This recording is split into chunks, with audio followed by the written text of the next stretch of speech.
He is our old friend, the one and only, the inimitable, the incomparable Super Sage Northcutt. There he is. Hey, Ariel, what's up? What's happening, Sage? How are you? Hey, I'm doing great. Thanks for having me. We haven't talked in so long. We have not, and I've missed Yep. you, and it's so great to have you back. I will say, a lot of people said to me before the show, how many times do you think Sage will call you Mr. Helwani? You called me Ariel. I think it's the first time you've ever called me Ariel. Are we peers now? Are we on the same level? I'm getting older. You're you are. We're on the same level. I love it. I am Ariel. Yes.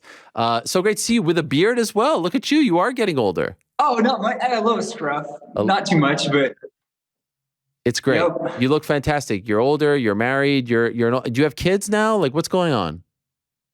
No kids yet, but I definitely want kids in the future for sure. I love. I got married over the last couple of years. Ended up getting married. Now I'm looking forward to this fight coming back. First fight back, May 5th. It's going to be exciting. And where's home now for you? So Texas, and then back and forth from Texas to California. I've been training super hard. Right now, I just started my training camp at Team Alpha Male, so up in Sacramento at the moment. But yeah, so a little bit of both. Okay. All right. So this is big, Sage, because we all missed you very much. First time fighting, it will be since 2019. Was there any time, and obviously we know what happened in that fight and a brutal injury that you had to overcome, but was there any point where you thought maybe you just won't come back? Like, life is good, you don't miss it, maybe I just won't do this anymore. Was that ever a consideration? No, not really. After my fight, like even right afterwards, that same very next day, I was already planning on coming back. It did take a little while, like as a lot of people know, like for about a year plus, I was just healing up. So that took a little bit of time for sure. And then after that, I was full blown training. I actually had a fight scheduled. I was supposed to fight Shinya Aoki, if you remember. And two horrible coincidence, but 2 weeks out from my fight, 2 weeks when I was supposed to leave to go overseas, I came down and caught COVID. And that just kind of like threw everything for a loop. I was pretty sick for a little bit. It took like 6 months of doing like blood work, trying to figure out what's going on. But now I'm back. One championship's coming to the U.S. I've been waiting for this. I've been excited.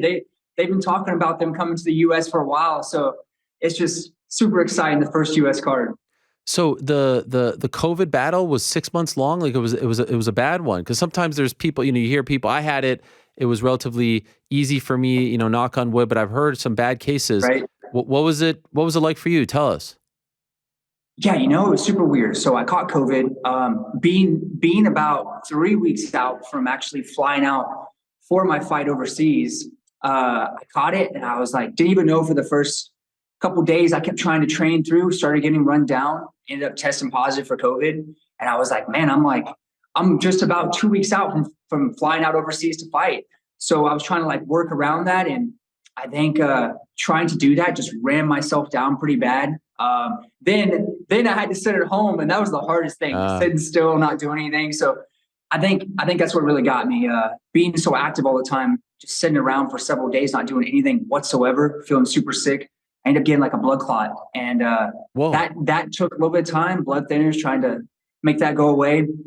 And then they ran some blood work, because like a D-dimer test is to check for blood clots. Ran some blood work and found out, hey, I got some different things going on. That COVID was kind of like causing some problems. So that's kind of what I was dealing with. But that's old news now, because that's in the past, and I feel great. I feel so good now. Was there ever any talk of rebooking the Shinya Aoki fight? Actually, yeah, there was. And I don't know exactly what happened with that. I know we had some beef going back and forth, me and Shinya on Twitter. Yeah. So that would be a great fight for the future. Right now, I'm focused on me versus Ahmed Mutaba, but definitely in the future, I would love to fight Shinya. By the way, was that really you? I mean, like, you're such a nice guy. I never hear you talk bad about anyone, but there was a little spiciness there with you and Shinya. Was that you writing the tweets? Oh yeah, no, that was me. I didn't say anything disrespectful or because I'm not like that. And but he was saying some stuff. I guess it's kind of his personality. Sure. And I'm like, sure, let's fight. Let's book it, because I'm down for it 100%. So, but absolutely, that was me writing the tweets.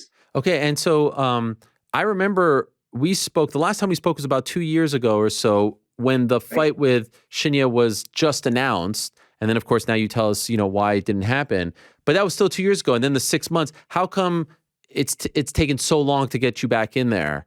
Were we waiting for the American debut? Was that part of it as well? Yeah, one championship's been in talks about coming to America, and I guess what kind of threw it for a swing was all the COVID stuff shutting things down. But they've been talking about this for a while, so that's what I've been looking forward to, is having a fight in the U.S. And it works out great that I'm getting to get on the first card in the U.S.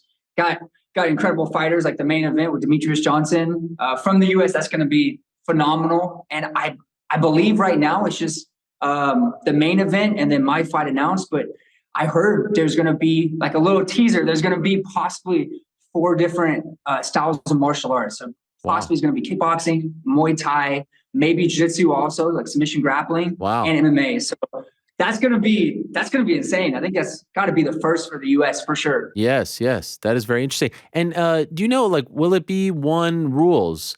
Because obviously the one rules are different. The judging is different and the rules are different. Colorado, I know, is a little different than some of the other states that they're open to this sort of thing. Like, can you do soccer kicks? Will it be the same type of rounds and judging as normal one cards in Asia? Do you know about this? I was actually just wondering the same thing yesterday. Okay. I was like, I got to ask about this and find out. Because, I know that some of the rules are the same, not fighting rules. I need to find out about that, because I was wondering, since it's in the U.S., can you knee your opponent on the ground to the head? Can the elbow strikes come from any angle? Like that, I have to find out. But sorry about that. No problem. Yeah. Yeah, I don't know what happened to my phone there. But I do know that rules like hydration tests, that's still the case. There's a new rule that's implemented. So I'll be fighting lightweight, but it's hydrated. So it's 155 to 170.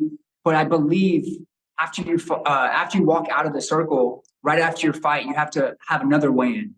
And you can't weigh more than, I think it's 8.5%. Or I have to double check that. So I can't weigh more than 178.5. And that's the same for all lightweights. So that's a rule that's kind of new, and that will be there for that fight. And they'll weigh you after the fight or before the fight? I believe it's after the fight. So like you have hydration tests leading up to the weigh-ins, and then you have your weigh-in. So 155 to 170 is like the limit that you can be in. And then after the fight, I believe they're supposed to weigh you after the fight, and you can't weigh more than 8.5 pounds over my weight class. So and then what happens if you do?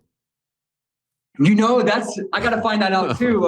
I think it's kind of like missing weight. Like normal, like for instance, like in other leagues, I think it's just like you would miss weight before a fight. I think it's how it's kind of penalized against you. So I'm going to tell Chatri they should weigh you before the fight, like at the arena, because if you go in there 15 pounds over and the fight happens, that could be dangerous. That's a good point. Yeah. You know what I mean? Yeah, definitely. I got to check into that to double check. Okay. I think it is after you step out, but yeah, that's a good point for sure. Do you believe you won't even know? Right. Do you believe in things like ring rust? I mean, 4 years is a long time. Are you worried about this sort of thing? I've heard some people talking about ring rust. I've been staying sharp. I've been training. I've been going with incredible training partners, some of the best wrestlers, some of the best jiu-jitsu guys, some of the best strikers. Plus, I've been training at 10th Planet down in Texas. I've got a Gabe who's over there, who's an amazing jiu-jitsu instructor, Kyle Boehm. Going with great guys, Andrew Craig. And then out here at Team Alpha Male, I got Uriah Faber, bunch of great coaches. So ring rust, I don't think that's going to be a problem. I know it's been a long time. The first year after my last fight, I was healing from my injury. Then I was in a training camp. I was training to fight Shinya. Right. I got sick with COVID for like 6 months. I was dealing with some stuff, but after that, I've been training nonstop, training super hard. So I don't think that'll be an issue for me. Also, it's January 25th. The fight is May 5th. You look like you're ready to go mentally. Is it going to be hard to wait, 3+ months for this fight? I mean, I know that most guys are, but like it's 3+ months on top of 4 years. Do you feel like you can go tomorrow because you're just like itching to get back out there? No, I know exactly. Yeah, I'm definitely itching to get back out there. I'm super excited. It's been a long time, and I'm super excited for it. So yeah, 3.5 months, man, that's gonna be hard to wait for. That's for sure. Yeah. I'm gonna be one to go out there and obviously perform great. I'm training my butt off super hard. I was looking into the fights in Denver, Colorado. It's in the First Bank Center. Yeah. So speaking of that, I know tickets I just looked it up and I had some friends getting tickets and they're selling out super quick. And I know there's only 2 fighters or 2 different fights right now announced. The main event and then my fight with Ahmed. And soon there's going to be a whole bunch of exciting fights announced. So definitely if anybody's going to want to get tickets, I think the site is AXS or Stagefront VIP for tickets. Okay. But yep. Yeah, one of the guys who works on the show here, GC, he's planning on going, so he better hurry up. I don't think he bought. GC, did you buy your tickets yet? I know. No, not yet, man. What are you waiting for? Yeah, I'll get right on it. All right, thank you. There he is, GC. All right, there you go. He's getting on it. Well, it's But very. You know what? If you miss, Yes. yeah. Go ahead. I would say if you miss the tickets, One Championship is aired on Amazon Prime Video, so that's pretty cool. You can watch it free on Prime Video. I think it's 5 p.m. Pacific time on May 5th. Look at you promoting. So, it's amazing what you're doing here. I've been looking forward to it. Obviously, yeah. I'm excited for this fight. I love. Have you been staying up with the MMA news? Like, do you watch the events? Do you watch, or do you kind of like, you've been out of the game, so you don't want to watch it? How's your, like how deeply into the MMA stuff are you? Watching the pay-per-views? Are you watching the one cards? Are you watching all that stuff, or do you? If you can't compete, is it too hard to keep up with it all? No, absolutely. Yeah, I've been watching it, keeping up with it, watching different improvements fighters are making, and staying up with the sport along with training too. So, 100%. Okay, and for you, do you feel like people? There's a whole new fan base that has come as a result of the pandemic, the ESPN era, who may not even know who Super Sage is, who may not remember the Sage Northcutt era in the UFC. Do you feel like people have somewhat forgotten? Like, is that part of the motivation? Like, you need to remind people, or at least introduce some people as well, who you are, what you're all about. Well, so I'm still so young. Speaking of that, I know I've had 14 professional fights, and I'm just now, I know I'm getting older, but I'm just now 26. Amazing. That's it. That is crazy. So it's like, for me, I know it's been like 3.5 years now, but for me, it's like I have a long career ahead of me and I'm so young. There's not such a crazy rush, but now that I am coming back, I would like to have several fights this year and have a lot of fights and stay super active. And on top of that, like you asked about fans maybe forgetting or someone that might not know. That's the thing. I feel like coming into One Championship, I didn't really get to show what I truly can do. And it was unfortunate what happened for my first fight with One Championship. But I've coming out of the UFC that I was fighting with before. My last 3 fights consecutively, I was on a 3-fight win streak. And that was since I started training with Team Alpha Male with Uriah Favors. So the amount that I've improved is so much. So I didn't really get to show what I truly am capable of my first fight. And I'm really looking forward to people that haven't seen me fight, maybe people that used to be fans or still are, getting to see what I truly can do. Did you hold any grudges towards One after what happened with the Cosmo fight? The mismatch in weight and all that. Did you feel, considering what happened in the aftermath, did you feel a certain way? Did you have to get over those feelings as you were recovering? It was more like a learning experience. Obviously, that weight class is a huge weight class. Looking back, shouldn't have fought at 185, 170 pounds. I was new to the hydration test. That was a first for me. So fighting at 170, that's my natural weight. I walk around like right now, like 175. I'm right there close to my weight already. And I'm 3.5 months out. So that's just like a learning experience for me. No grudges. Okay. And considering you always come across as like such a happy-go-lucky, positive person, did you have moments where you weren't yourself, where you weren't positive, where you needed to come back up? Mentally, it's a tough thing. You're Right. going through a big, did you feel like you were down, that you weren't quite your upbeat self as usual? And I tell you what, after that, yeah, for sure. I mean, having a loss like that and then trying to come back on top of having an injury, that for sure, 100%, it kind of gets to you a little bit, but I try not to let it get to me too much, and looking forward to the future to get to come back. I'm so young. I'm glad this happened at a time when I'm so young, and it didn't happen towards later on in my career, because now I'm only 26. I have a whole career ahead of me. So it's it's kind of like it happened now, which is better than later. Sure. Yeah. Yep. Well said. And by the way, 4 years is a long time. I know you're training and whatnot, but like, did you do anything else to pass the time? Like, what were you doing outside of training for 4 years? Oh yeah, definitely. I was man, I love going on hikes. So going on a ton of hikes, like fishing, riding motorcycles. I have a BMW S1000R. So ride motorcycles back with some friends, with my family. Like doing that kind of stuff, ride dirt bikes, just kind of exploring, kind of got into snowboarding. That actually, I've been looking at snowboarders, man, that's a hard sport. If you didn't start off young in that, that's something you got to get used to. But just, I'm always outdoor doing a lot of things. Any acting, modeling, things like that? Your wife is in the entertainment business, right? She is. She's super talented. She's got voiceovers on Netflix. She was Poppy in Trolls. She's got a show called Amphibia. She has a bunch of acting, super talented. And for me, I did film 2 episodes on a show called The Apprentice. That was fun. Wow. Oh, the one championship one? Yes, the one championship one. So I had a good time doing that. I was on with Brandon Vera, actually. So me and Brandon Vera, who fights for one championship, champ, he's an amazing fighter. That was a good time, actually, getting to film that. We were actually out in Singapore for that, and that was a lot of fun filming. All right. Well, I am so happy that you are backstage. We missed you. Again, it's May 5th in Broomfield, Colorado, the First Bank Center, like I said.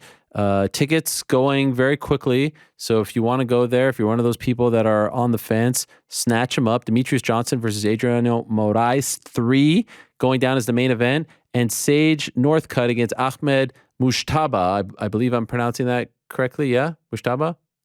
I think so. Okay. Is also happening on the card. The return of Super Sage plus other fights to be announced. And as you just teased, multiple different martial arts on display, jiu-jitsu, kickboxing, etc. That's a lot of exciting stuff, Sage. So happy to see you back. Yeah. Welcome back. Glad you're in good spirits, good health. And I'm assuming, correct me if I'm wrong, the abs are still there. The physique is still there. Better than ever, right? Oh, yeah, you know it. Oh, my dear God. Let's see the abs. Definitely. How are the abs looking? Let's see them. Let's get a preview. 100%.